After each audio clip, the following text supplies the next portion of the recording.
Hello, good morning, good afternoon, good evening, and good night, and welcome to the next installment in my little video series chronicling the solo career of Peter Hammill. So for this video we are actually starting at a very interesting point. This is Nadir's Big Chance, released in 1975. This is a profound album, very, very popular amongst the fans, and I'll be honest, it kind of blows my mind that this album wasn't more popular generally in its day. It's a fantastic collection of songs, and I mean, there's lots of tunes on here that could have been great hits, so it's always been kind of a mystery to me why this was never a bigger album back in its day. But like I said, fantastic album. Released in 1975, like I said, so chronologically it follows In Camera, but I think it has more of a common thread with Fool's Mate back from 1970, in that this is essentially a collection of much shorter, simpler, and lighter songs. There's lots of good old rock and roll on here, and some heavy songs musically, but in terms of the overall vibe, they are, you know, lighter songs compared to what he was doing with Chameleon in the Shadow of the Night, and Silent Corn on the Empty Stage, and of course In Camera. So it's a big jump from those albums, but not quite such a big jump from Fool's Mate. Very significant about this album is that it was recorded after Van der Graaf Generator agreed to get back together, and as such, all the musicians on this album, very much a band album. The previous three solo albums kind of had, it was mainly solo but with band elements, but this is clearly a band album. And as such, all the musicians on here are of course the members of Van der Graaf Generator. However, this is nothing like a Van der Graaf Generator album. This is 110% Peter Hammill solo, and I think they may have done that on purpose, as a means to differentiate Hammill solo from Van der Graaf, because there's a little, you know, there's some blurry lines on the last three solo albums, Chameleon, Silent Corner, and In Camera. You can kind of see the Van der Graaf Generator influence, so I think when they decided to get back together, it may be a good idea to put an album like this out so you can, you know, quite clearly, you know, hear the difference between the two acts. So in context of the whole story, it's quite interesting. So Hammill finishes recording In Camera, and he does a solo tour of North America. I believe it was the first time he came to North America, and he was opening for Genesis on the Selling England by the Pound tour. And obviously I would have been -16 at the time, so there's no chance I would have been able to see it. But when they came through Toronto, my neck of the woods, you would have got the Selling England by the Pound tour with Peter Hammill opening solo. It would have just been like the coolest thing ever. But as such, I never got to see that. Oh well, that's okay.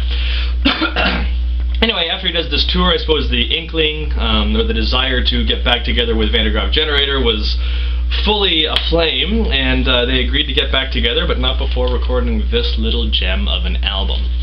So to talk about the album itself, like I said, much shorter songs compared to some of the other Hammill solo albums, and especially the Van der Graaf stuff. And I mentioned that there's a comparison with Fool's Mate. Fool's Mate is very much a 60s album. This is very much a 70s album. It's got that kind of cold uncertainty, there's a harshness to it, I suppose. But there's lots of great ballads as well. Famously, everyone, you know, a lot of people like to point to this album as being one of the first ever punk albums, which I kind of have a problem with that, to be honest. I mean, there are a number of songs on here, particularly the title track, that really have that sort of punk aesthetic to it. You can hear the punky sort of, you know, you hear what they're talking about. But the album is much more balanced than that. There's a, you know, where there's a, you know, a bunch of real heavy thrashy songs, we get lots of really tender ballads as well, and there's lots of cool introspective songs as well. So it's I mean, it's not one-dimensional enough to be considered a punk album, although it is an album with those kind of punk elements. Even the liner notes at the back, he refers to them as the beefy punk songs. Can't talk right now, I'm going to hydrate my mouth, one sec. The beefy punk song.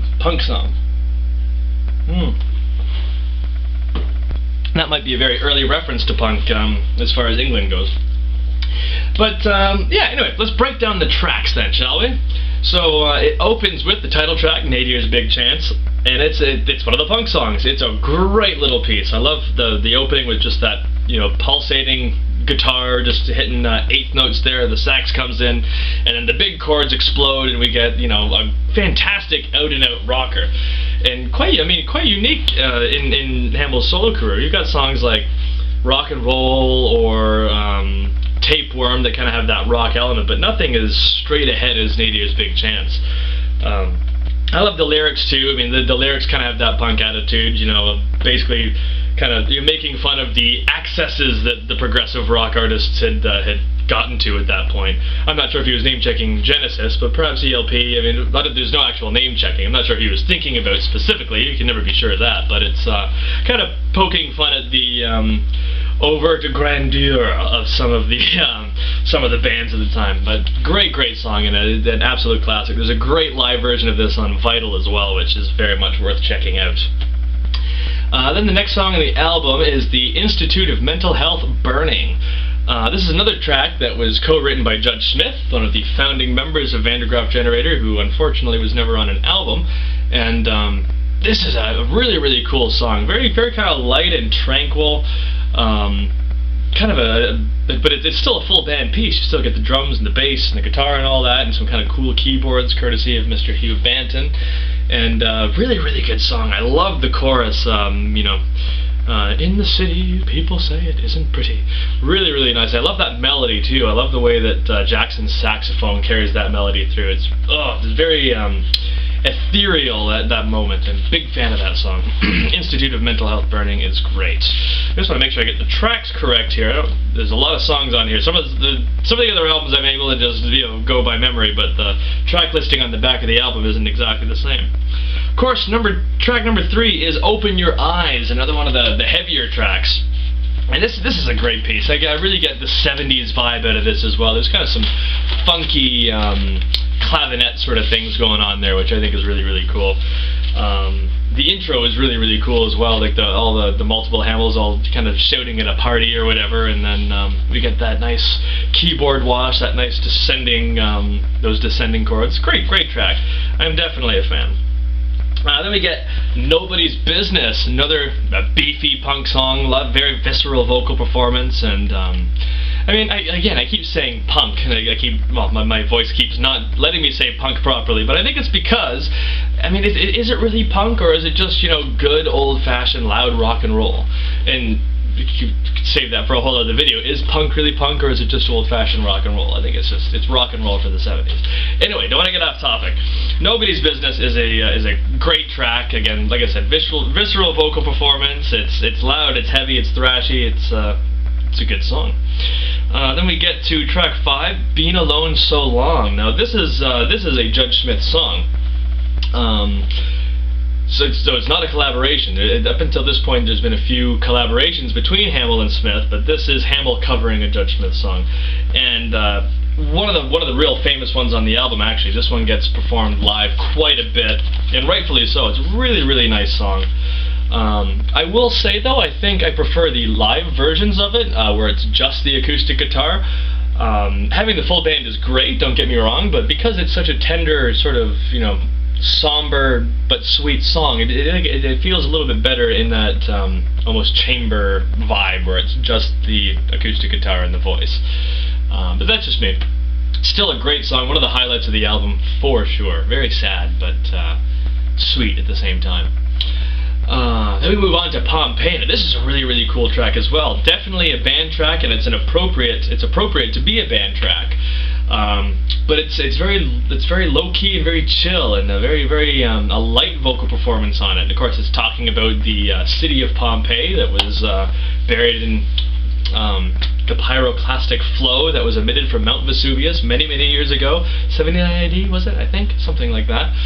And I visited there when I was on my Europe trip a few years ago, so that was kind of cool. But the track itself is really cool. I love the drum groove on that. I'm pretty sure he's got the brushes on there, and he's just doing those cool little triplets that create a neat groove, and it's, great song.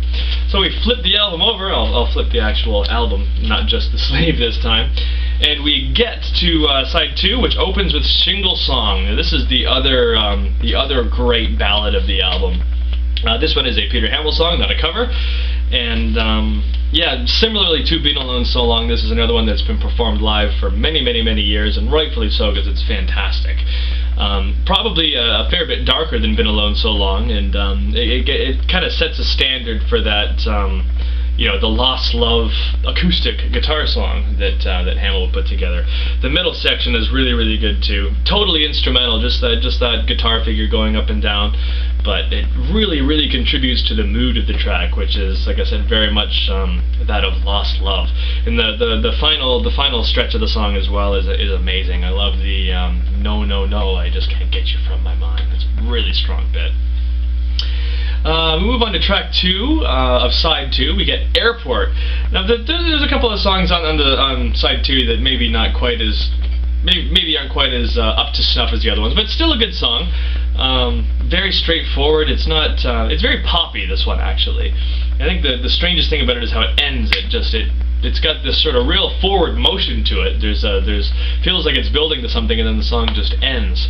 But I think that kind of contributes to the whole lyrical thing. It's about allowing or seeing a loved one go off on a plane, possibly indefinitely, possibly just for a very long, long time. Very, very direct lyrics on Airport as well. Just imagine how sad I'll be in some future day, etc.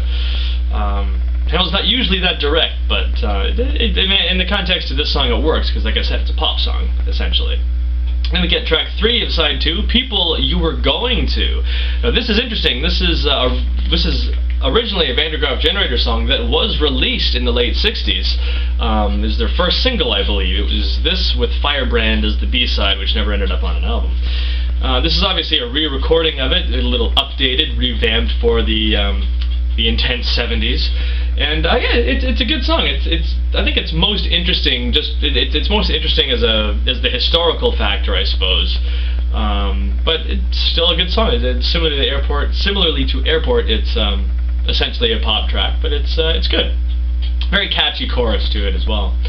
Then we get track 4 of side 2, the penultimate song of the album, Birthday Special. Love this track, very much in the same vein as Nadir's Big Chance itself, or Nobody's Business. Just a proper, heavy, thrashy, aggressive rock song, punk song, whichever you want to call it. But really like the vocal performance, great catchy chorus to it, and yeah, Birthday Special, that's a highlight. Then we close the album. Track 5 of side 2 is 2 or 3 Spectres. I often wonder what the titles are reference to. Is it Phil Spector? I'm not sure. I might be totally way off base with that one, but this is a great song, and it's kind of unusual on the album. Very funky. It's almost got there's some studio banter at the very beginning of the track, and I think this guy Evan saying, "Oh, why didn't you want Stevie Wonder?" And it kind of has that vibe. It's funky, it's bouncy, and but it's also still got that aggression that it's so notable with the album. And again, it's just kind of a blistering attack on the music industry as far as I can see it. But fantastic vocal performance, particularly at the very end. I love that. 10,000 peace signs, but they're different from the back. The way that he delivers that line is just so intense. It's really good stuff.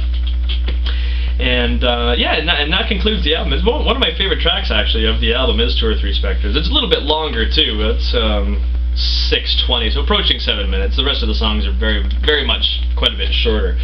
But yeah, there you have it. That is Nadir's Big Chance, a significant album. And incidentally, there is a kind of method behind my madness in terms of how I'm putting these videos together. I had Fool's Mate as a separate video. Then I had the Lost Period of Van der Graaf, so Chameleon, Silent Corner, and In Camera. And then this one I wanted to do as a separate video because it's recorded during the Nadir Van der Graaf period. And I'll do the same with the next solo album, Over. That'll just be a singular video, but then after that, Future Now through to a Black Box will be kind of a chunk. And then I think the rest of the collection, the rest of the Hammill collection will be recorded in chunks like that as well. So thank you very much for watching. I hope you enjoyed that, and stay tuned for the next video, which of course will be Over, another very significant moment in Hammill's catalog. So thanks again for watching. Don't forget to like, subscribe, comment, etc. And you'll see me in the future. Farewell.